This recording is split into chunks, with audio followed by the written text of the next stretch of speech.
10시 13분 지나고 있습니다. 코스닥 지수 한번 확인하겠습니다. 코스피는 5포인트 하락인데요. 코스닥이 11포인트, 1.2%, 1% 넘게 낙폭이 커져가고 있습니다.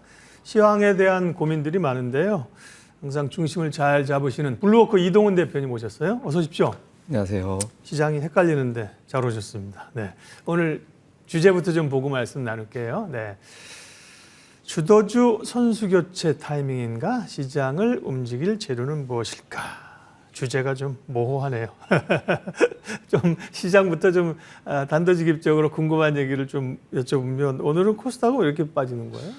예, 그러니까 최근 들어서 네. 코스닥이 3월 10일 이후에 이틀 연속 하락한 적이 없거든요. 예. 그러니까 그만큼 많이 올랐다라는 거고 올해 들어서 35% 정도 올라가서 많이 네. 올랐는데 이제 그러니까 주도주가 2차 전지였잖아요. 예. 근데 2차 전지주가 3월 중순 이후에 어떤 영향이 있었냐면 동시다발적으로 다 올라가는 게 아니라 하나가 올라가면 하나가 빠지고 이런 현상이 나타났거든요. 그러니까 이게 응집력이 떨어져 있는 상태에서 추가적으로 미국이 이제 금리 인상할 것 같다라는 부담, 그러니까 금리를 계속 올릴 것 같다, 유지될 것 같다라는 거는 또 아무래도 성장주 쪽에 좀 부담이 되고 또 경기 침체 이야기 나오게 되면 아무래도 또 성장주 쪽에는 역시 또 부담이 되는 상황이기 때문에 주변의 이슈 그리고 이제 단기적으로 많이 올랐다라는 점, 주도주 2차 전지 어떤 부진함 이런 것들이 좀 겹치면서 시장이 좀 더 많이 밀리고 있는 것 같습니다. 네. 좀 단기적으로는 조금 이제 기술적으로 좀 과하다 이런 인식에 따른 차익도 좀 나오는 것 같죠? 예, 예. 네, 좀 흔들리는 구간이고요. 간밤에 테슬라 실적 발표했었습니다. 해석 나름인데요. 시장 기대치는 뭐 충족했다는 의견도 있고 한편으로 좀 부진했다는 얘기도 있고요. 해석 좀 해주시겠습니까? 네. 예, 우선 이제 매출은 증가됐고 이익은 감소하고 이렇게 됐는데, 그러니까 이거는 앞으로 일회성이 아닐 것 같습니다. 그러니까 앞으로도 계속해서 이제 매출은 괜찮은데 이익은 줄어드는 현상이 반복될 것 같은데, 이제 테슬라도 완전히 이제 경쟁 체제로 바뀌게 되거든요. 기존에는 거의 뭐 전기차 하면 이제 테슬라 이렇게 생각이 됐지만, 지금은 다른 업체들의 전기차가 빠르게 올라오고 있는 상태에서 점유율 경쟁 쪽으로 바뀌고 있는 상태라서. 전기차 이용자는 계속 늘어나니까 이제 매출은 늘어나겠지만 전체 이익률은 계속 감소하는 이제 그런 흐름이 나올 겁니다. 근데 이제 주가 측면에서 본다라면 투자자들이 여기에 좀 적응하는 시간이 필요하거든요. 그러니까 독점하다가 분산됐을 때 초반에는 이익률이 떨어지니까 조금 부담이 되지만 그 이후에는 이익 규모 자체가 커진다라는 점을 또 다시 바라볼 수 있다는 점에서 보면 단기적으로는 좀 부담이 되지만 이후 시간이 지나가면 뭐 테슬라 전체적인 전기차 시장이 확대된다는 점에서 이제 주가는 다시 또 안정을 보일 가능성이 있다라고 보고 있습니다. 자막은 우리가 실적 충격이라 했지만 사실 충격이나 쇼크 정도는 아니잖아요. 그 매출이 증가됐고 사실 네. 이익 예상했던 거 수준으로 나왔다라고 볼 수 있거든요. 네. 근데 이제 역성장, 이익률이 떨어지고 이익 규모가 줄어들었고 지금 계속 금리 가격 인하를 단행을 하고 있는 상태이기 때문에 향후 이익 전망도 좀 어려워질 것 같다라고 전망되는 거긴 하지만 사실 예상했던 수준으로 나왔다라는 점에서 본다라면 뭐 좀 크다라고 할 정도까지는 아닌 것 같습니다. 그게 우리 2차 전지 오늘 뭐 영향을 미쳤다? 뭐 떨어지니까 해석을 하는 겁니까? 그 영향이 있다고 봐야 되나요? 2차 전지가 보면 생각을 해보면 네. 테슬라가 선행적으로 먼저 주가가 움직였거든요. 예. 그러니까 올해 그 선행적으로 움직이고 나서 시차를 두고 국내 2차 전지주들이 움직였었습니다. 그러니까 이런 걸 감안해 본다면 선도적으로 테슬라를 바라보던 투자자들이 많이 있었기 때문에 오늘 어떤 시간에서 5% 정도 하락하는 주가 자체가 투자 심리에는 일부는 좀 영향을 줬다라고 볼 수 있겠고요. 그리고 2차 전지 뭐 잠시 후에 또 말씀드리겠지만 이제 대체주가 등장하면 좀 어려움이 있는데 최근에 이제 대체주도 좀 등장하다 보니까 이제 집중도가 좀 떨어진 측면도 있는 것 같습니다. 실적 시즌이니까요. 실적 시즌 얘기하겠습니다. 미국은 금융주 실적은 생각보다 괜찮게 나오는 것 같고요. 기술주는 조금 혼조인가요? 예, 그러니까 그 금융주 쪽도 실적이 좀 갈리는 것 같습니다. 예. 그러니까 예금 중심으로 매출 구조가 돼 있는 곳은 실적이 예상보다 좋고 투자가 병행되는 곳은 조금 예상보다 좀 부진하고 골드만삭스 같은. 예, 그러니까 이렇게 좀 차별화적으로 나오곤 있지만 어쨌든 우려했던 것보다는 상당히 잘 나오고 있다라는 거고요. 빅테크들도 뭐 아직은 이제 본격적으로 빅테크주 실적 나온 건 아닙니다만은 현재까지 나온 걸로 본다라면 예상치에서 뭐 크게 오차가 있다든가 뭐 그런 정도 수준은 아니거든요. 그러니까 시장이 이번에 실적 발표 앞두고서 이제 관심을 가졌던 거는 걱정했던 두 요인이 완화가 되느냐 여부였는데 이제 하나는 그러니까 빅테크가 은행 사태 이후에 이제 주가가 강하게 올라왔었잖아요. 그래서 이걸 이제 뒷받침해 줄 정도의 실적 성과가 나오고 그 이후에 이제 주가가 뒷받침되는 흐름이 계속 이어질 거냐라는 게 하나였는데 오늘 테슬라가 조금 불안하게 출발을 보여서 이제 이후에 이제 주가는 좀 봐야겠지만 테슬라보다는 그동안에 지탱해 준 건 마이크로소프트라든가 애플 이런 종목이었거든요. 그러니까 이런 종목들이 계속 버텨주는지가 중요할 것 같고 또 하나 부담 요인은 사실 빅4에 해당되는 금융주들이 아니라 지역은행들이었거든요. 그러니까 지역은행이 실적이 노출되면서 혹시 또 정말 큰 손실이 있었던 거 아닌가, 예상했던 것보다 손실이 컸던 거 아닌가 싶었는데 오늘 나온 거는 뭐 예금이 4월 들어서 증가하고 있다든가 이런 데이터들이 나오면서 뭐 퍼스트 리퍼블릭이 12% 급등한다든가 뭐 이런 반응이 나왔거든요. 그래서 전반적인 어닝 시즌은 시장에서는 좀 걱정을 조금은 덜어주는 그런 분위기로 흘러가고 있습니다. 네. 물론 미국 기업 실적이 중요하긴 하지만 국내 실적은 뭐 아직 본격적으로 발표를 안 해서 그런 건가요? 별로 국내 실적 얘기는 안 하고 미국 실적만 보고 있어요. 국내 실적 시즌은 어떻게 지나가고 있는 겁니까? 아직까지는 이제 잠정 실적 중심으로 일부 IT 기업이라든가 큰 기업들 네. 중심으로 나온 거기 때문에 우리가 보통 이제 중소형주 뭐 코스닥에 있는 기업들 실적 나오려면 또 한동안 좀 시간이 필요하거든요. 그래서 예. 국내 실적 이슈가 나오기까지 좀 시간이 걸려야 될 것 같습니다. 다만 이제 현재 나온 기업들만 토대로 본다라면 뭐 예상했던 것 또 걱정했던 거를 하회하거나 뭐 그런 분위기가 나오고 있지는 않아서 우리나라도 마찬가지로 뭐 실적 시즌 자체가 그렇게 불안함이 있다 이렇게 보이지는 않습니다. 네. 금리 얘기하겠습니다. 미국에 이제 5월 3일인가 그렇죠? 2일인가 3일. 예, 2일, 3일. 지금 페드워치 보면 금리 인상 가능성이 83.5%까지 25bp 올리는 건 거의 기정사실을 하고 있는 건데요. 예. 그러면 이제 5월에는 올린다. 예. 뭐 6월에도 또 올린다? 뭐 헷갈리는 것 같아요. 헷갈려요. 예. 예, 일단은 금리 인상은 이번에는 거의 확정적인 것 같고 그러니까, 지금 예. 이제 뭐 그림에도 보고 계십니다만 그 이후에는 일단 유지한다라는 쪽으로 지금 이제 예상이 되고 있거든요. 네. 그래서 연준 인사들이 워낙 입장이 단호합니다. 뭐 지금 금리 인하 얘기하는 사람들 거의 없고 뭐 전제를 잔뜩 달아서 인하 얘기하는 사람 한두 명 정도 있을 정도니까. 근데 지금으로서는 CPI가 예상보다 낮게 나왔고 PPI도 그러니까 소비자 물가지수, 생산자 물가지수가 전부 다 예상치보다 낮게 나왔거든요.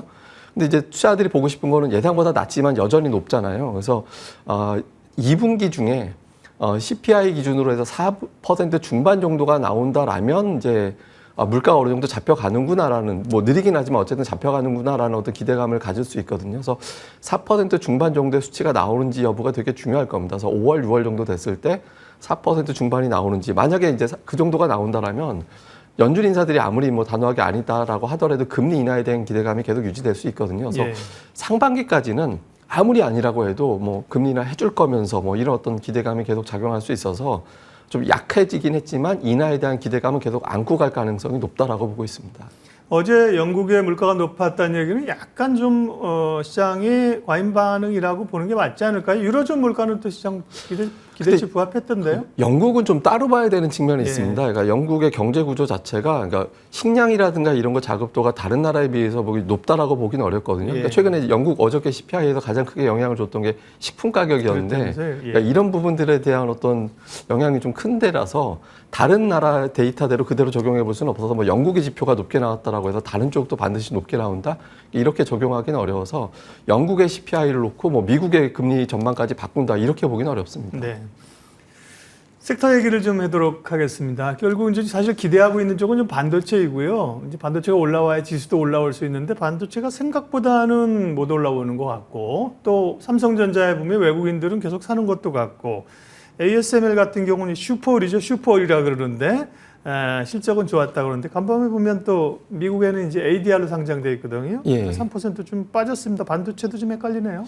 그 ASML은 실적은 서프라이즈한데 그러니까 네. 수주 잔고가 확 줄었잖아요. 예. 예, 그러다 보니까 이후에 이 실적이 유지가 될까? 그리고 반도체 업황에 대한 자신감이 좀 없어진 측면도 있고요. 그리고 최근 들어서 이제 그 경기 침체 여부, 그러니까 뭐 중국이 경기 회복이 된다라고는 하지만 전 세계 글로벌 시장으로 본다라면 경기 침체에 대한 걱정이 좀 있다 보니까 경기 관련해서 민감도가 높은 게 또 반도체 업종이거든요. 그러니까 이러다 보니까 이제 반도체주에 대한 자신감은 조금 낮아져 있습니다. 다만 뭐 말씀하신 대로 3월, 15일 이후에 외국인들이 삼성전자만 3조 7천억 정도 이제 매수를 좀 하면서 담아가고 있고 실적 바닥론도 지속적으로 부각이 되고 있거든요. 근데 반도체에 대해서 확실히 돌아서려면 지금 이제 뒤에서 차트 보고 계십니다만은 삼성전자는 계속 외국인 지분율이 올라가고 있는데 저 빨간색으로 보고 계신 건 SK 하이닉스거든요. 네. 삼성전자 지분율은 올라가는데 하이닉스는 감소하고 있다가 지금은 정체 정도. 그럼 그러니까 뭘까요? 왜 반도체를 같이 사지 않고 저거는 사고? 삼성전자를 매수하는 거는 반도체를 샀다라고 보기는 어렵고, 그러니까 시장을 휴대폰이라든가 커버한다. 이런 것들에 대한 가능성, 다음에 이제 한국 증시 자체가 이미 2,500 전후에서는 이제 바닥이다라는 기준에서 매수한 거지. 온전히 반도체라고 보기는 어렵거든요. 그래서 예. 외국인 투자자들이 삼성전자가 아니라 하이닉스 지분율까지 높이기 시작하면 그때는 이제 반도체가 더 탄력을 붙을 거다 이렇게 보고 있는데요. 근데 어쨌든 감산에 따른 어떤 가격 회복 기대감이 여전히 있기 때문에 FMC 정도 일정 정도 지나가게 된다라면 경기 침체 우려감이 조금 진정이 되면서 이제 반도체 쪽으로 다시 매수가 들어올 가능성이 있어서 여전히 좀 관심은 가지고 봐야 된다 이렇게 보고 있습니다. 에코프로 그룹주의 어떤 다음 타자로 포스코 그룹주가 지금 급부상하고 있습니다. 주가도 많이 오르고 있는데요. 예. 예. 포스코 그룹주의 무서운 질주는 어떻게 보십니까? 제가 이제 개인적으로 유진스라는 그룹은 모르는데요. 예. 근데 어제 이제 그런 얘기 있더라고요. 네. 포스코 얘기하는데 갑자기 유진스를 그러니까 얘기하셔서 유진스가 있는데 상장사회 중에 포진스가 생겼다고. 예, 그러니까 포스코 그룹주가 다 강하게 올라간다라고 이제 그런 네. 얘기를 하더라고요. 네. 근데 주목을 받을 만은 하죠. 그러니까 네. 포스코가 천명하기를 철강, 2차 전지, 리튬, 뭐 에너지 수소, 뭐 식량 이런 부분들에 대해서 소재에 이제 적극적으로 또 대응을 하는 그런 그룹 이렇게 이제 딱 포진이 돼 있는 상태였잖아요. 그러다 보니까 지금 실정에서는 가장 적합한 게 아니냐 이렇게 이제 평가가 된 것 같습니다. 그리고 2차 전지가 또 많이 올라가 있는 상태에서 2차 전지뿐만 아니라 다른 쪽 소재 쪽에서도 확장력을 가지고 있는 포스코에 또 매수가 유입되는 그런 측면도 좀 있다라고 봐야 되거든요. 근데 다만 2월 이후에 포스코홀딩스 기준으로만 놓고 보면 외국인 지분율이 11% 이상 대거 지금 줄어들어 있는 상태에서 개인 투자자들 중심으로 올라가 있는 상태고요. 그리고 또 대체 종목들, 그러니까 2차 전지 대체로 포스코가 존재해서 올라갔듯이 포스코 그룹주 대체하는 업종이 또 등장하게 되면 또 주가가 언제든지 또 흔들릴 수 있거든요. 그래서